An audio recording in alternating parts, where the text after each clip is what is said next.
Hi there mga kapatid! It's another day again and it's a new topic. Welcome to my channel! But before that,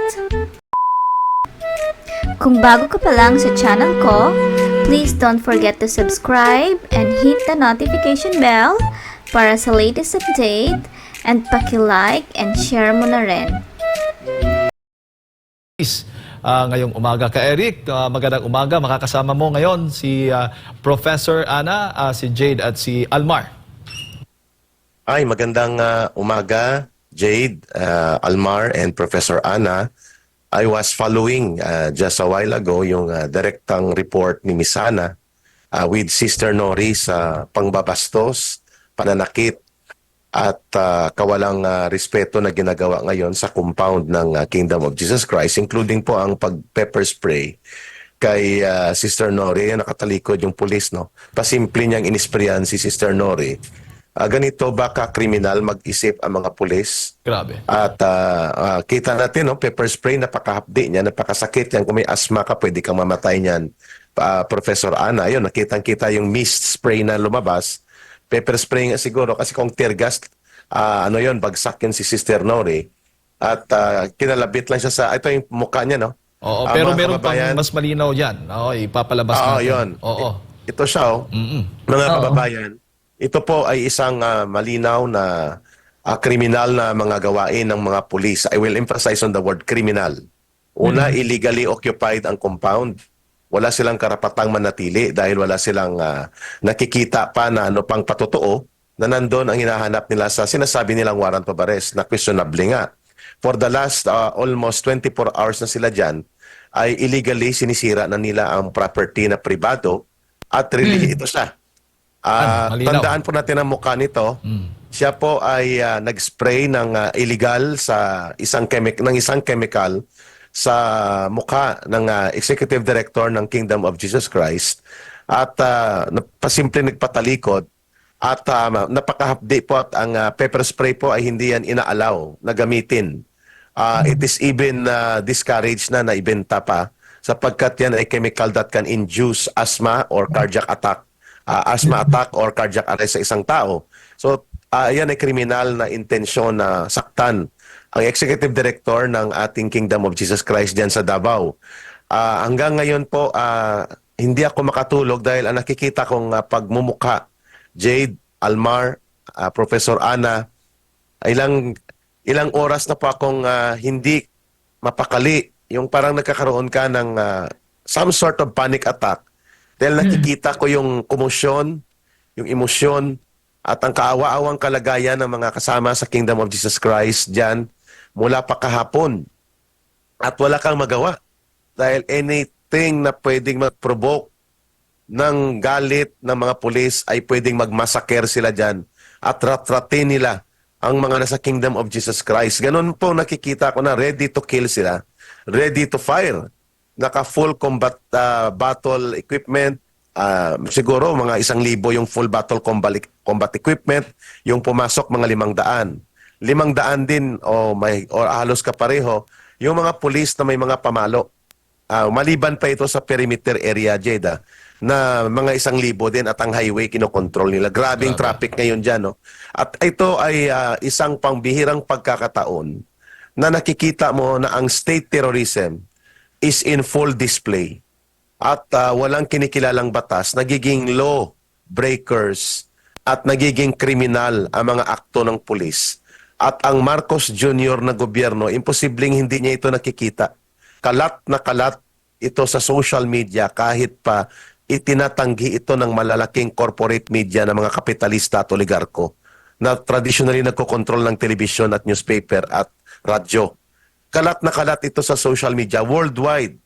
Kaya sa pagkakataong ito, Professor Ana, Almar, Jade, hindi ako magtataka na anytime today ay magkakaroon ng malawakang pagkilos ang mamamayan. Hindi po forever tulog at takot ang mamamayang Pilipino. Hindi po forever walang pakialam ang mamamayan. Hindi ako makatulog dahil gising ka pero binabangungot ka. Alam mo yun, Professor Ana, yung galit mo o na nakikita mo na sinasaktan ang mga sibilyan ng sariling gobyerno natin Wala kang magawa. Dahil pag may ginawa kang marahas na hakbang, pwedeng magkaroon ng massacre o maraming mamamatay dahil pwedeng rat-ratin nga nila ang mga nasa compound. At yun ang gusto nila.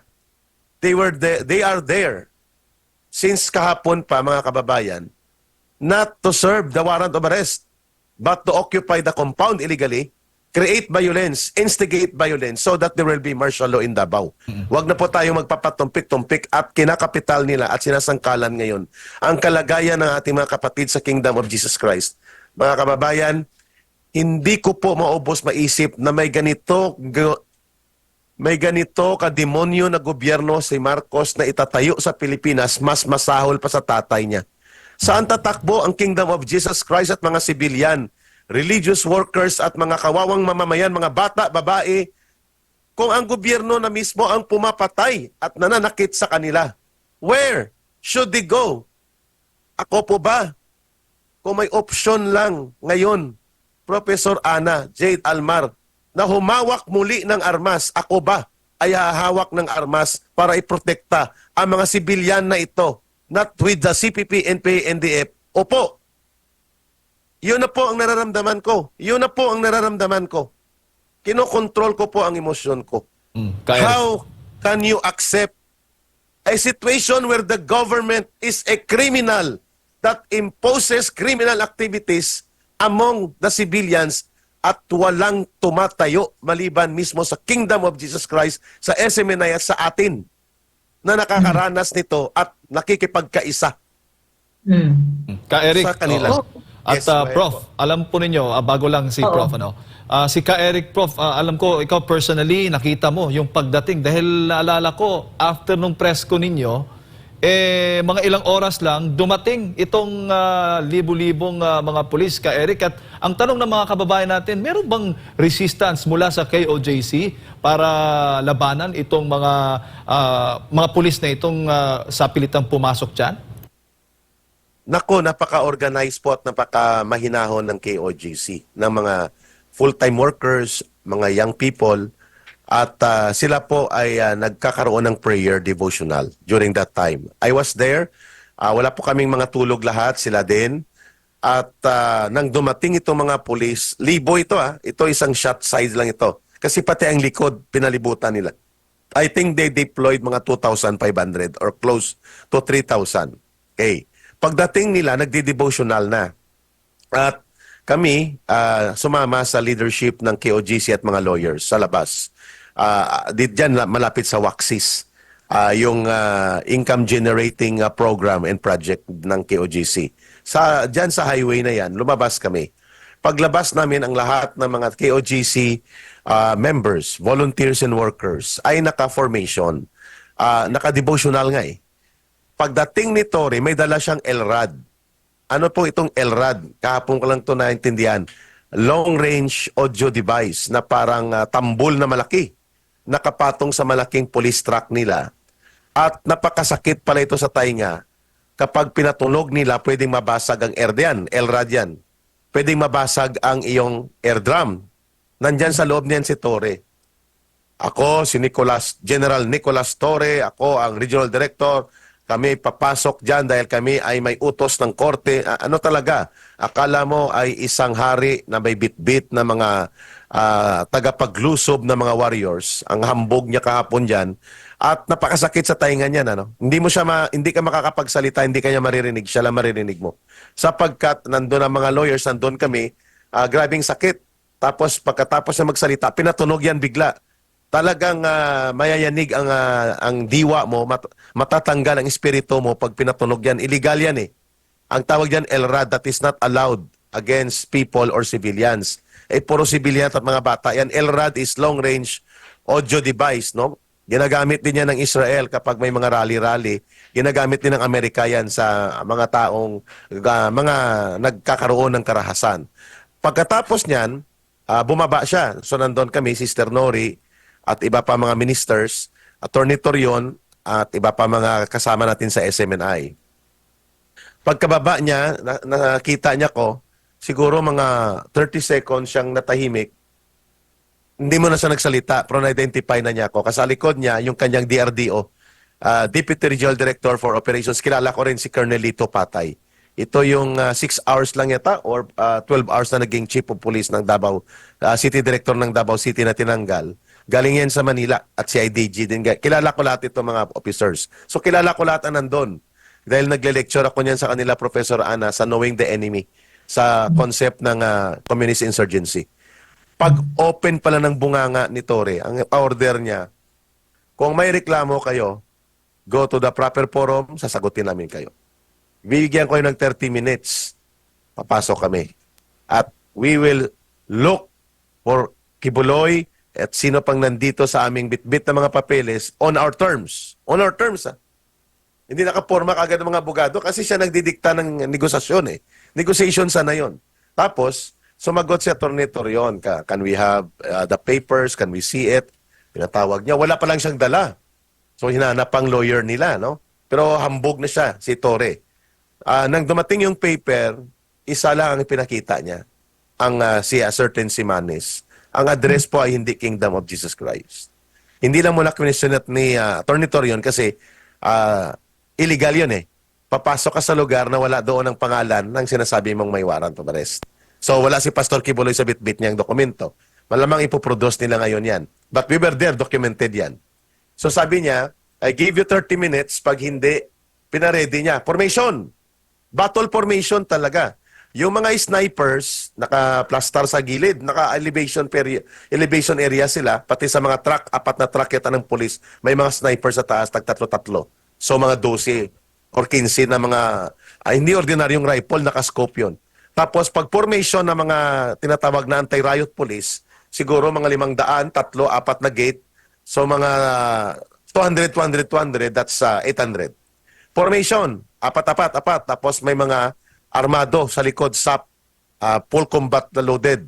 At may mga regional mobile forces. Nakano talaga, they came to prepare and do battle as if they are going to war zone. Yun ang trato nila sa Kingdom of Jesus Christ was very hostile. They do not treat the civilian compound and the religious compound as an area ng mga civilian. They treat it as hostile enemy territory to do battle. Battle ready talaga sila. Doon pa lang natatakot na ako. Sabi ko may masasaktan ito o baka may mamatay ito. So ninalapitan ko si Sister Nori, kalma tayo ma'am. Ganon din sa Atty. Torion, but emotions were very high. Galit si Sister Nori at ang lahat ng taga-Kingdom of Jesus Christ, but they were pacified, they were disciplined, they were prayerful in spite of the anger because of the abuses at lantarang paglapastangan sa kanilang sagradong compound. So makita ko ang violence at ang pananakit, ang pang-aabuso at ang mindset of war footing and battle ready ay nanggagaling sa pulis. At nakakatakot yon sapagkat ang kanilang punong commander, itong nagpapakilalang General Torre, ay panay ang tawag sa cellphone. May kumakausap sa kanya, Professor Ana at Jade and Almar. Ibig sabihin, si Torre ay robot. May nagkokumpas sa kanya. Malamang minimum ang estimate ko, ang tumatawag sa kanya si Marbil. Chief PNP yun eh. Yun ang pwedeng mag-command sa kanya. At malamang si Abalos. Dahil yun ang direct supervisor ng PNP. At malamang pati sila Lagdameo. Yung gustong i-control at gamitin na kaharian ng Mindanao. Ito yung Special Assistant Marcos na itinuro din na Adictos Benedictos din kasama sa Bangagis session. No? So ito sila ang mas malamang na tumatawag but most likely Marbil Abalos ang kumukumpas nito. But saan ang utos kay Marbil at Abalos na ipatupad ang pagiging kriminal ng mga pulis? Kay Marcos. Because he is the commander-in-chief. So, tama lang, nasipain at palayasin ito si Marcos sa Malacanang. Bobo na klase presidente, tarantado ang ugali, walang utang na loob, ginagawang kriminal ang mga instrumento ng Estado. Saan ka nakakita? Hindi ito ginawa ng tatay niya. Never na ginawa ni Marcos Edralin Sr. na ipalusob ang religious compound at mga religious sanctuary kahit alam niya na ito'y sumusuporta sa mga rebelde. Even at the formal existence of martial law sa panahon ng 1972 to 1982. Okay. Prof, nabanggit na ni Ka Eric si Marcos. Ang hindi lang kasi maintindihan ng taong bayan, yung bigger picture. Kasi yung if you connect all the dots, merong kumbaga kumpas din ito ng Amerika. Para lang sa kaalaman ng ating mga kababayan, Prof, papaano po ito lahat na nabuo kasi merong playbook na sinusunod tong Amerika tapos using Marcos administration. Ang Amerika kasi as ano tawag nito, ang ano ko talaga diyan is they will support and back up the Marcos administration. Nakikita naman natin ngayon na kahit ano pang sabihin ng side ni BBM, alam niya na talagang maraming mga issues na binabato sa kanya at ito'y makikita mo yung proof of life, kumbaga may proof talaga na binabato sa kanya. On the other hand, makikita mo rin na yung legitimacy niya bilang isang presidente at yung suporta ng mga tao medyo weakening. Kasi kapag ganyan na ang nangyayari sa'yo, ibig sabihin, hindi na siya legitimate to a greater extent. Kapag walang legitimacy na kasi ang pamumuno ng isang presidente or isang leader ng bansa, medyo delikado na yan. So, sa kanya, no? Kasi, ibig sabihin, in a matter of time, there's a possibility na magkaroon ng change of leadership, may it be in many ways, sa pamamaraan na hindi natin alam or maraming pamamaraan yan eh. So, ang nangyayari ngayon, since ang itong current administration is really under the kasi ang tawag, I'll be very frank, no, ang tawag kay Marcos sa mga tao na nasa labas ng bansa at iba pang mga tawag nito nationals from other countries, ang tawag talaga sa kanya, even ng mga academics na nakikita yung geopolitics na aspeto, is puppet of the Americans. Yun talagang tawag sa kanya. I'm not kidding, no? It's not even me. It's really people from outside the country. Yun ang description talaga sa kanya. So kung makikita mo, puppet nga daw siya ng Amerika. This is even from other nationalities, from other countries.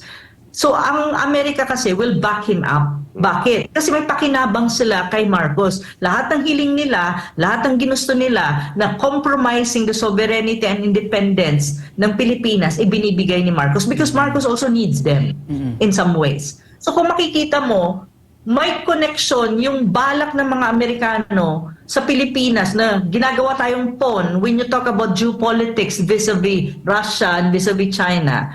At dun sa ginagawa naman ni Marcos internally. Kasi alam niya na kailangan niya mag-hold on to power. The Americans is backing him up. Kaya nga may nakikita kang mga Amerikano sumasali nandyan sa KOJC na compound, diba? Sumasali sa raid It's precisely yun ang manifestation. Now, ang tanong kasi ganito, ano ba ang tawag nito, ano ba yung makikita mong in a matter of time baka mangyari? Ito'y possibility or potential na mangyari.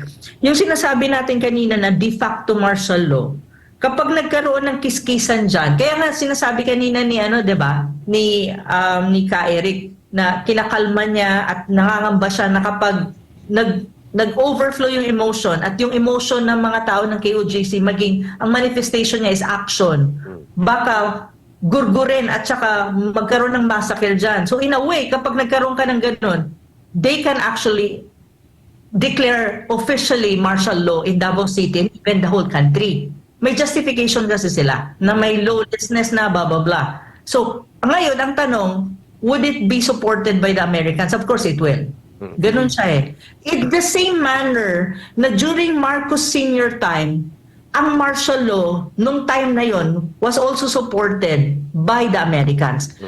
Marcos Sr. was backed up by the Americans. Kaya siya nagtagal ng 21 years at nagtagal ang martial law. Wow. Precisely because it was backed up by the Americans. In the same manner ngayon, na itong mga nangyayari na to, malakas din ang loob ng current administration precisely because they know that the Americans are backing them up. Yes, that is correct. And if I may, brother, if I may, brother Yes, go Almar ahead. and brother Jade, with due respect and sa Go mga ahead, Kyle. moderators, anchors, ma'am, agree pa ako sa binanggit ninyo.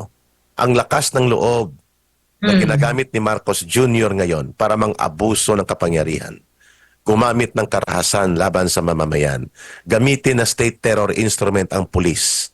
Ayan po ay nanggagaling sa dikta ng Amerika. One, nakipagkasundo po siya nang bumisita sa Amerika na baguhin ang kanyang foreign policy. How? naggira-girahan at tapang-tapangan at nagkiskisan siya sa China na nagresulta sa pagkawala ng mahigit $2 billion na potential tourism generated income natin with China na mga turista. Nawala ang $23 billion na supposedly ay investment in support ng China sa pag-unlad ng ating lokal na ekonomiya. So doon palang bulusok at palpak ang desisyon na yon. Pero bakit niya ginawa yon? Ang pagiging instrumento ng proxy war ng China, ng Amerika sa China at sa pagkontrol ng geopolitical and regional situation sa Asia, sa Indo-Pacific at sa Asian region. Dahil ang habol na ni Marcos at ng kanyang asawa at ng kanilang pamilya ay maibalik sa kanila ang bilyones dolyares na naka-frozen na mga accounts at mga assets nila sa Amerika at sa iba pang bahagi ng mga bansa sa daigdig na nakokontrol ng Amerika. So it was all about sa pag-recover ng ninakaw na yaman. Yung una na yon. Pangalawa, maliban sa pag-recover ng nakaw na yaman nila, na ginagamit nila ang American Connection in support para ito ay ma-release at makuha na nila for several decades na hindi na nila magalaw, ay ang pagkakaroon ng suporta sa kanyang political power sa Pilipinas. Agree po ako dyan. Sapagkat kung ako ang tatanungin nyo, did I have a personal experience with them na election time pa lang ay hinahanap na nila ang linya kung papaano makakuha ng direksyon sa US State Department na sila ay i-endorse at suportahan at makukuha nilang suporta sakaling makaupo si Marcos Jr. Yes, I have proof and direct knowledge about that. In due time, ilalabas natin yan. Hawak ko po ang ebidensya niyan sa mga meetings. Yes, I know that. They were operating already para makuha ang suporta ng Amerika habang gumagapang din sa China na wag silang tirahin during election. Yes, involve ang asawa. Election. Involve ang asawa. Involve ang ibang mga tao na nasa gobyerno niya ngayon. Yes. At involve pati si Marcos. Yes. Nakaupo siya during that meeting. I was there. Yes. Andun ako. Huwag ko munang i-discuss yan. That's another matter. Ano pa pong proof na alam natin na ito ay isang pagbebenta ng soberanyat at ng integridad ng ating bansa at siya ay isang total puppet ng Amerika na nagkukunwari-kunwaring isang matino na presidenteng may integridad pa para pangalagaan ng bansa natin. Pagkasimula ng negosasyon na yon, ang isang hiniling sa kanya, at ito po ay open knowledge na, ay huwag pabalikin ang mga Duterte sa poder. Iningi sa kanya yon. Kaya nagsimula ang kanilang atake na durugin ng mga Duterte, Professor Ana, Jane and Almar, mga kababayan, dahil yon ay utos ng Amerika that there will be no Duterte or Duterte type of government na makakabalik sa Pilipinas. Because ayaw ng Amerika na hindi sumusunod sa dikta at manipulasyon at kontrol nila ang nakaupo na gobyerno sa Pilipinas. At nangyari yan sa panahon ni Rodrigo Duterte. At ayaw nila ng anak niya o si Rodrigo Duterte ay mag-i-influence pa sa Marcos government at magkakaroon ng oportunidad na makabalik din sila sa poder after ng Marcos government. Kasama po dyan ang kay Pastor Kibuloy. Yes. Sapagkat si Pastor Kibuloy, yes, Professor Ana, ay tinitingnan ng Amerika na nasa support infrastructure ng Pangulong Rodrigo Duterte at pati sa anak na si Sara Duterte. So, in the perspective of the American interest, they look at Pastor Kibuloy as a part ng Duterte political support base sa Pilipinas. Ang Kingdom of Jesus Christ, ang SMNI, si Pastor Kibuloy. At mayroon silang hinahabol kay Pastor din, maliban sa paghabol sa mga Duterte. Ang Amerika, ano pong hinahabol nila kay Pastor? Ayaw ng mga American religious organizations na mag-expand at lumakas ang Kingdom of Jesus Christ sa American territory. Lalo na nakaabot kayo sa 32 territories ang Kingdom of Jesus Christ in America. At lumakas at lumawak ang suporta, including po ang resource support para sa Kingdom of Jesus Christ coming from the American areas. So, Professor Ana, at Jaden Almar, si Pastor Kibuloy po ay hinabol ng US Treasury Department Office of Foreign Assets Control, Anti-Terrorism Financing Group ito, na very secretive, na very powerful na sa loob ng US Treasury Department, ng FBI at mga instruments of government of the US because precisely naglalabi ang malalaking religious organization sa Amerika na patalsikin ang Kingdom of Jesus Christ na nag-ooperate at lumalawak sa Amerika. including ang resources na lumalakas ang suporta papunta sa Kingdom of Jesus Christ. Yun ang dahilan kung bakit ang tanong ni Almar, ito ba ay pakialam, kumpas at manipulasyon ng Amerika? Precisely. They are hitting two birds in Davao right now. Kinikripol nila, Professor Ana, kinikripol nila ang Duterte political influence and infrastructure in Davao and in nationwide. Kaya nga may Quadcom. Isa yan na trial court ni Marcos yan para bulabugin at nila matambaluslos at Lisa Araneta para durugin ang mga Duterte, yung Quadcom nila dyan sa Congress na yan. Walang ibang purpose yan kundi durugin ang mga Duterte, including Pastor Kibuloy. Ganon din ang ginawa ni Hontiveros, funded yun. Kung wari may Senate hearing, para i-create ang tinatawag na conditions that will justify state oppression and terrorism against Pastor Kibuloy, KOGC, and ganun na rin sa mga Duterte. Kaya I agree sa point ni Professor Ana kung bakit libreng-libreng nakakalipad, Ma'am Ana, ang mga military-grade drone ng US equipment na ginagamit ng Pilipinas at ginagamit na rin ng Philippine National Police at ng ating security forces upang kumuha ng real imagery intelligence gathering inside all compound and properties ng Kingdom of Jesus Christ. And ginawa nila yan 11 p.m. bago po magsimula ang attack. Nagkaroon sila ng final image intelligence sa buong compound. Lumipad po yung drone na yan na very high technology level na military grade drone, at ang pwedeng magpalipad niyan ay ang trained ng Amerika o ang mga American forces na sa paligid lang ng Davao. Back to you, Jade, Almar, and Ma'am Ana. Prof, kay Prof. Yes, Prof.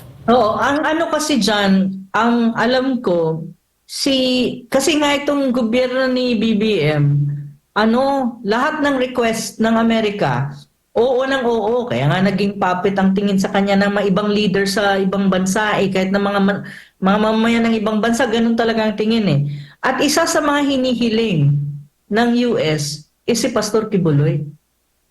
Oo, totoo yun. Iyan ang isa sa mga hinihiling nila. Kaya ito, kung makikita nyo, kung bakit may mga Amerikano din dyan na pumapaligid sa Davao City at ganito kalakas ang puwersa, kasi yun ang hinihiling eh. Ang tanong ko, di hindi na ito Pilipinas. At in this administration, wala nang Pilipinas dyan sa picture kasi we're already back to the old situation na we're a semi-colonial and even a colony. Hindi nga semi ata kung dinidiktahan na eh. It's really like a semi-colony in a sense na walang direct occupation. Pero ang dikta kung paano pumuporma ang gobyerno, ano yung gagawin niya, nanggagaling sa labas at external force. So, totoo yan. Yung mga sinasabi ni Ka Eric, actually, yun yung totoong picture. At doon mo makikita ang connection ng current administration sa United States, especially in this administration ni Biden. Yeah. And I don't even see na magbabago yan even if Trump wins, to be very frank. Why? Kasi ang dapat maintindihan ng Pilipino na ang isa sa pinakamalaking force na nagra-run ng or nagfu-fuel din or parang anchor din ng US government at saka ng mga politicians nila, kasi mirror image tayo ng mga yan is yung tinatawag mong military-industrial complex. Correct. Malakas yan. At karamihan, kung may nagdidikta sa atin ng mga Amerikano, karamihan din ng mga politicians ng Amerika is being dictated by this military-industrial complex. Kasi malaki yan. At mayaman din yung mga yan. And especially now, sa election nila, they are financing certain politicians too. So ganyan yan ganyan yung forma niyan At yung totoo dyan. At may tatlong grupo yan, Professor Ana, Jade, Almar, na mga lobby group na very influential in the Very elections ng mga politiko sa Amerika. Isa dyan yung military-industrial complex ang nagpo-produce ng mga fighter jets at supply ng malalaking defense contract ng Pentagon. Yun ang tinatawag na deep state nila. Kasi yan ay wala sa loob ng gobyerno, parang maliit na gobyerno within the government of the US, pero hindi sila pero formal. malakas. Hindi sila formal na nasa gobyerno, pero sila.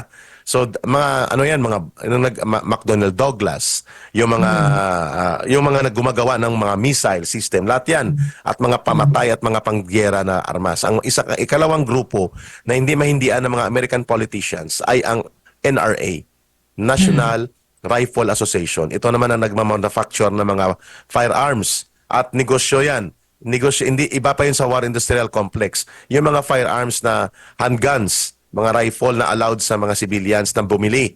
Yan, kaya grabe ang mass shooting dyan dahil at hindi ma-ban ang mga sales of arms na yan dahil NRA ang labis dyan, National Rifle Association.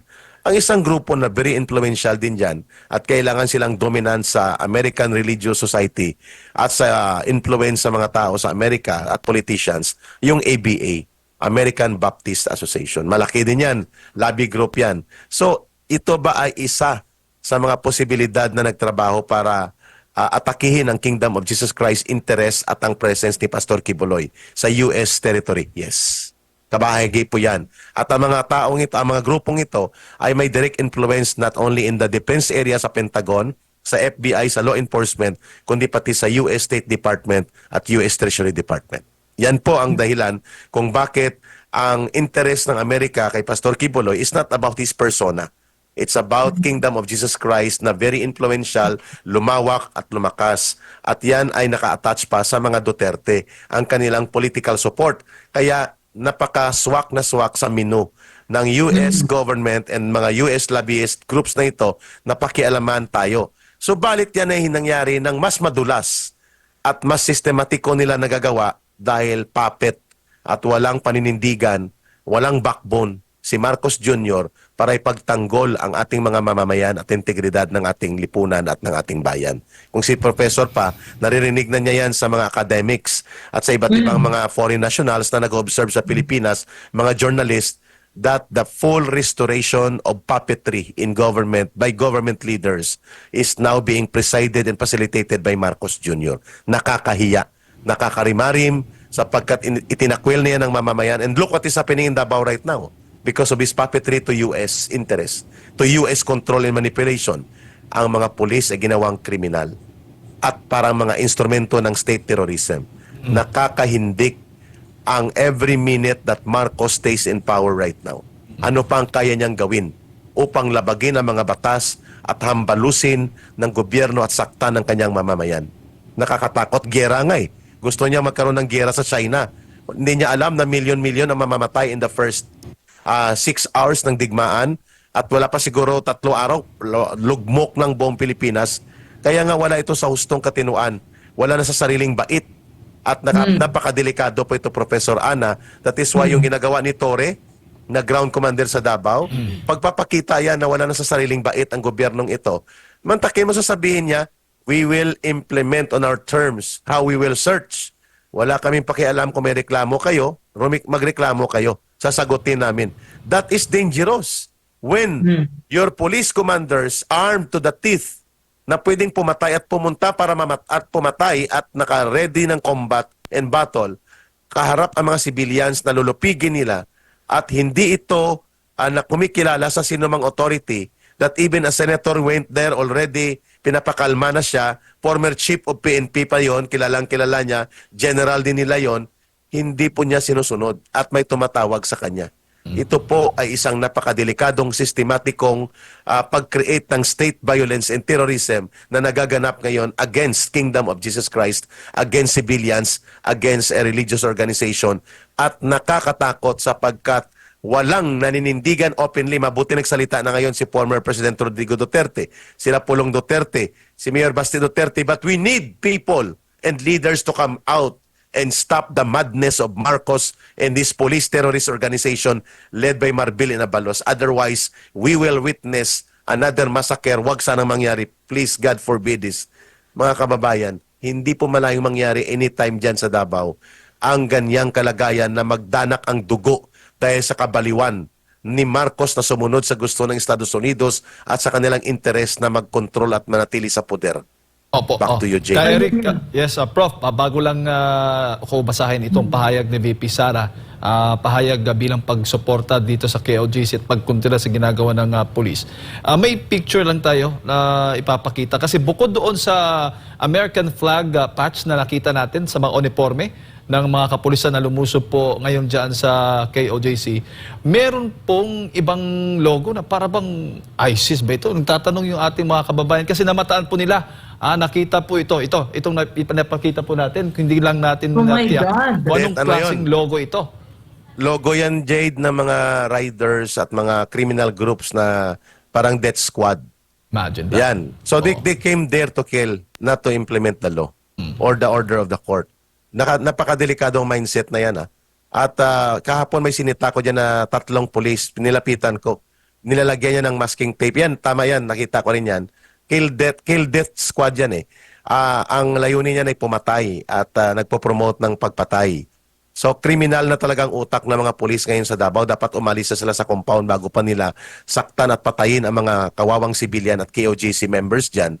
Mga kababayan, 3 pulis nakita ko nilagyan ng masking tape, di puti yun. Ang kanilang nameplate, sabi ko tanggalin mo yan, illegal yan. Nasa implementation of law ka, police ka, at ikaw ay nagsasagawa ng law enforcement function. Tumalikod siya at umalis, tapos ang dalawa tinanggal. Talaga. I will testify that at the Senate kung mamarapatin, Jade. No? I will volunteer that sa kay Senator Bato de la Rosa because I saw it at ito nakita ko na nito. Hindi yan patches ng police, Professor Ana Marindog. Oy, ma'am, no? Yan po ay death squad symbolism. They came there to kill. They come there to kill and they are there to kill.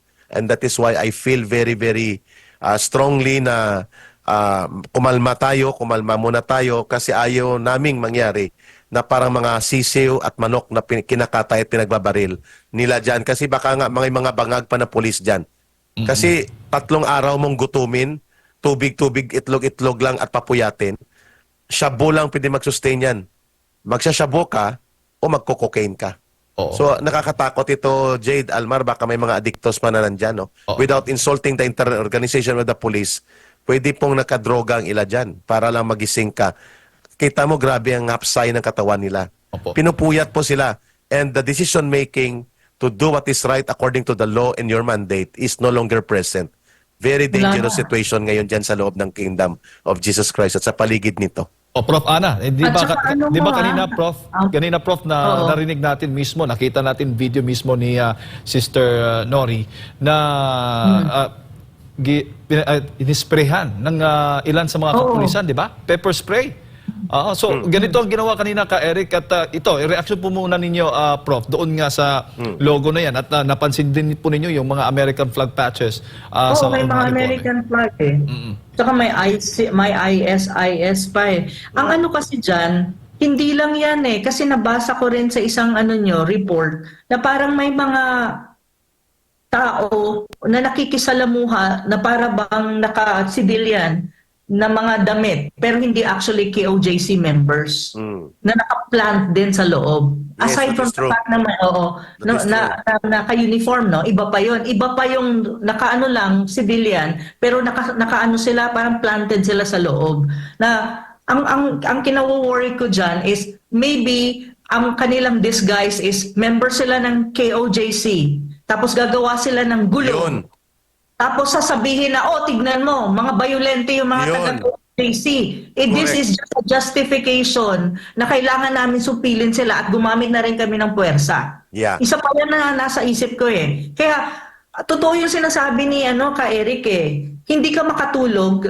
Ako actually the same eh. Parang hindi ka makatulog kasi isip ka ng isip ng mga possibilities na para anong mangyari. Kasi ganito yun, Jade at saka Almar, no? At saka ka Eric. Nakuna Ang natin nakikita yan. ko kasi dyan, ang nakikita ko kasi dyan, itong nangyayari sa KOJC, kapag nagkaroon niya ng kiskisan at nag-action ang mga yan at marami na silang planted na kung sino-sino dyan na baka gumawa ng gulo, this is just the beginning. Yes. Umpisa sa kasi ang tingin ko, inuumpisahan sa KOJC, pero ibo-broaden yan into a wider area. Davao City, outside, hindi lang KOJC, but wider Davao City and wider Philippines. and they will have all the reason to hang on to power. Kasi yun ang problema ni ni BBM right now at kanyang 10 ng kanyang mga alipores. Ang problema nila kasi, they're also now being pushed to the wall, and they're also of course thinking that the possibility for them to be deposed is there. Kasi galit ang tao eh. So ang iniisip sila, how are we gonna hang on to power? Paano kami makaka-stay dito? Maraming possibility yan eh. So ang nakikita ko sa KOJC, parang kayo preview ang dating nyo. Kasi ang tingin ko sa KOJC is not just an issue of KOJC anymore eh. Yeah. That's already an issue of the country eh. Correct.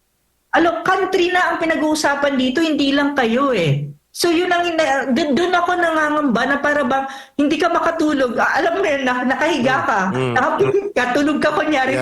Exactly. Gumagana. Alam mo yun, pero hindi ka talaga tulog. So pag gising mo parang wala kang tulog, pero actually natulog ka, pero hindi ka nakatulog. Alam mo yun, ganun yung feeling ko ka, Eric.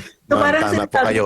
Oo, na parang hindi eh, mas may thing dito eh. Ma'am, ang binabanggit po ninyo, Jade, ni Ma'am Ana, yan po ay, ang tawag dyan sa taktika na yan, pagtatanim ng agent provocateurs. Ang agent provocateurs ay bahagi po ng plano ng isang lumulusob na puwersa like police. Magtatanim siya ng kunwari may mga police din o kaya civilian na ang muka mag-i-integrate, mag-immerse sa grupo. Rally, for example, or yan, kongregasyon sa loob ng KOGC, and then mag-instigate ng kaguluhan. Ito Para pinapakita magkaroon. natin. Oh, yan, ito. Oh, ito yun, Prof. The way they act, hindi ito mga KOGC eh. Hindi ganyan ang disiplina ng KOGC. Hindi po yan mga missionary workers, ha? Hindi Yes. yan mga members At din. pwede yan ay mga intelligence operative or mga agent provocateurs. Dalawa lang po ang akto na yon. At tama po kayo, bantayan po niyo, i-marshal ninyo, tama si Professor Ana, i-marshal ninyo mga tao ninyo, wag na magdagdag mo na ng tao sa loob para makontrol ang mga tao na nandun at i-expose natin every hour, every minute ang mga akto na ito, picturean sila at sitahin sila at i-report nyo po sa natin, i-report natin sa police na may mga pinapapasok ngayon na mga goons sa loob ng compound para mag-instigate ng kaguluhan o kaya magnakaw o manakit dyan sa loob ng compound. Pwede po mangyari yan. At ito, sa minimum, agent provocateurs or either intelligence operatives. Back to you. Oo, para Eric, may justification, no? Eric, at saka Prof? Jade. Jade ka, Eric. Ang mga KOJC member, hindi nagmamask. Yes. Hindi sila nagmamask. Di nakikita mo naman sa mga footages, pero yan nakamask. And one more thing. To be very frank, this is the playbook.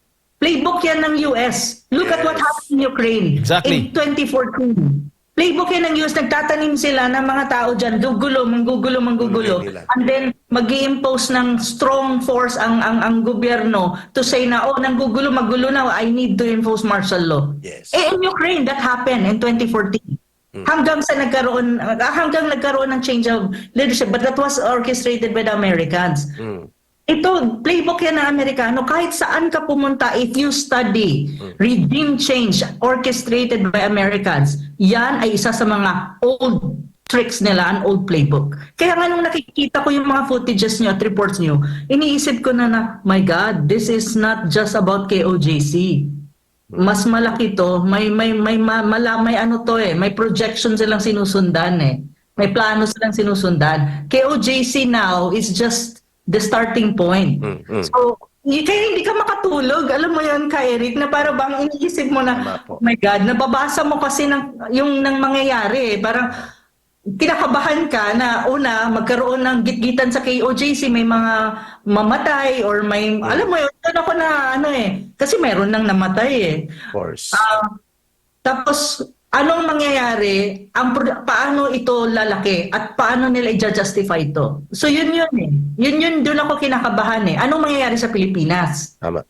Doon ako medyo hindi makatulog eh. Kasi syempre, bansa mo yan eh. Okay. Mga kaibigan mo, pamilya mo, lahat ng tao malapit sa'yo, ikaw mismo, Pilipino, taga dyan kayo eh. Hindi mo siya yun yung feeling ka, Eric, na hindi mo ma-imagine na in the 21st century, we're going back to that age, to that part of history natin na para ang hirap, ang dark.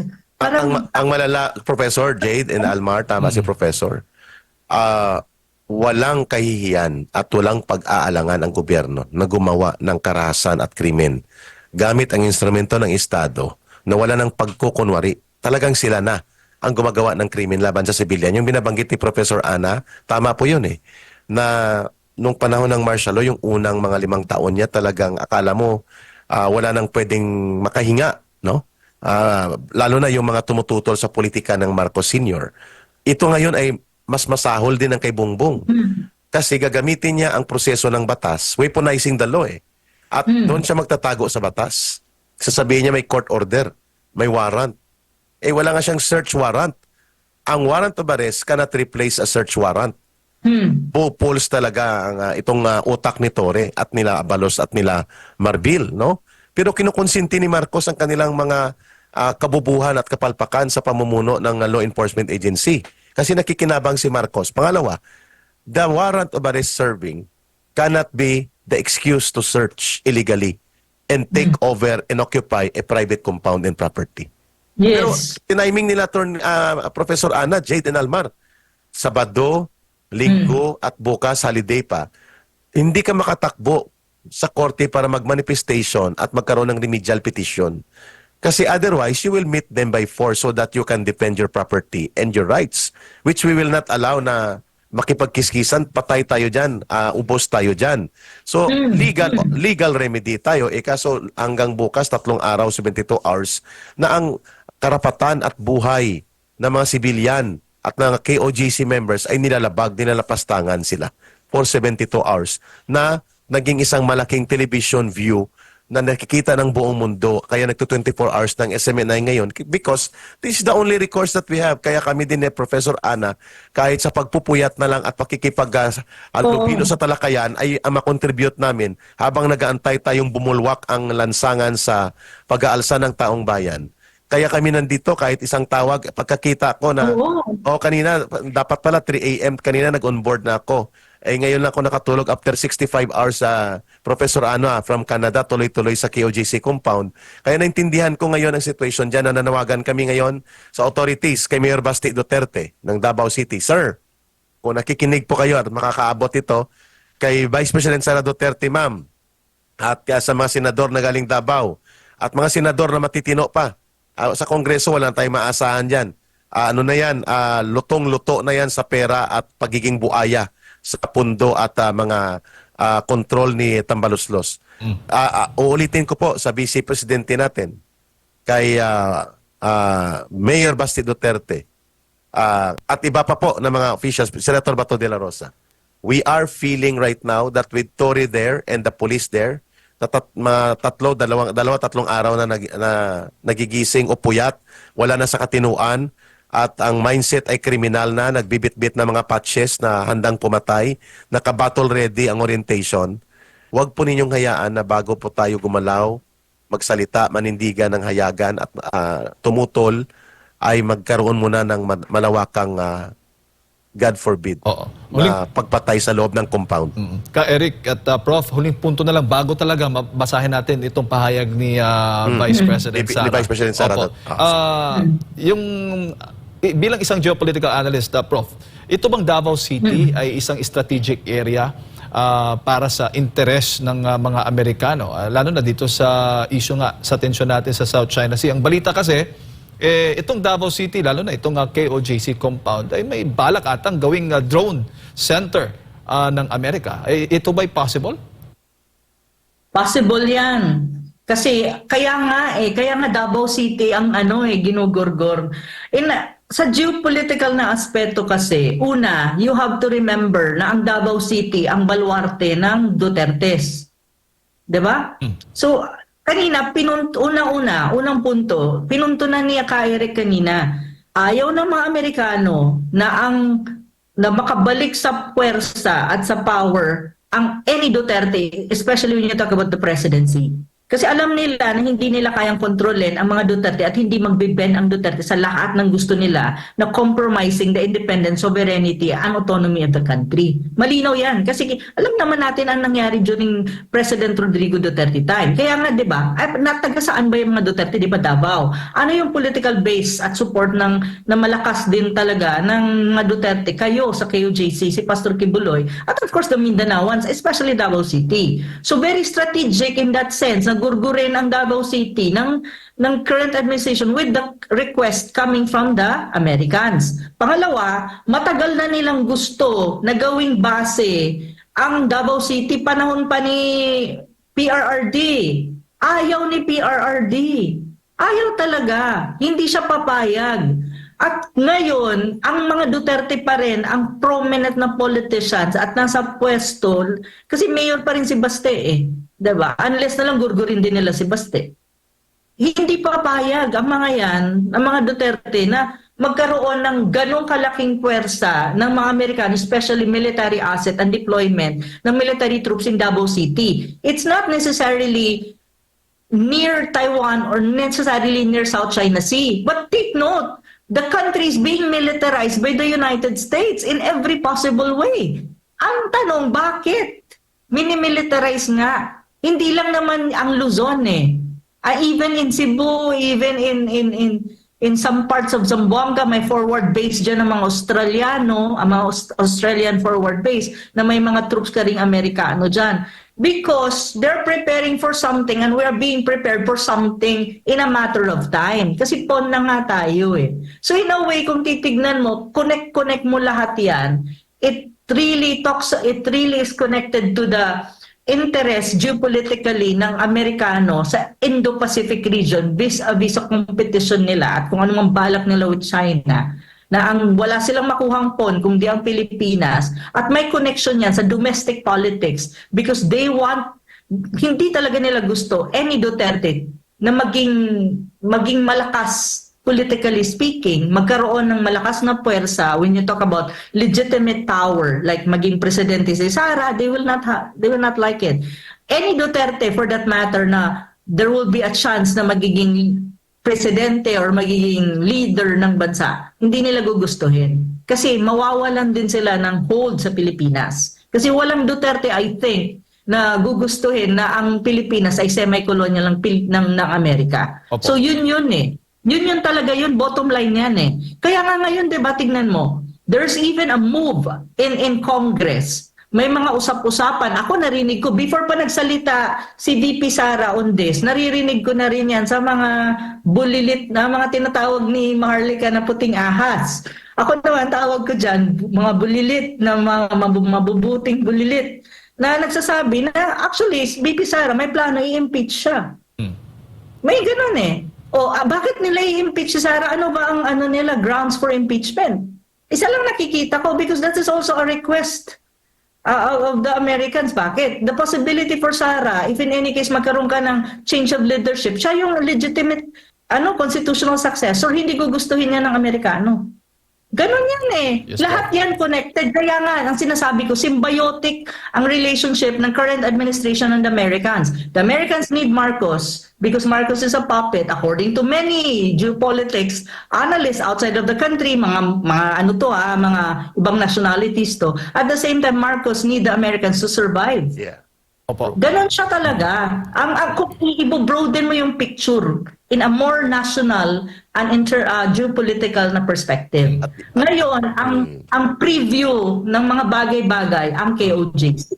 Yes. But Okay. the issue of KOJC is not just an issue of KOJC.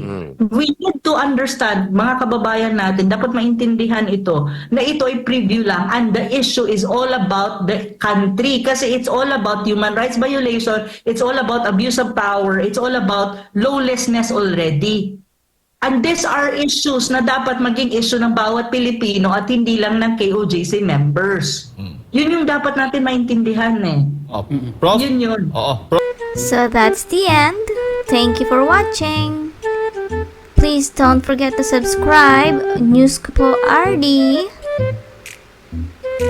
Please like and share and don't forget to hit the notification bell. Thank you.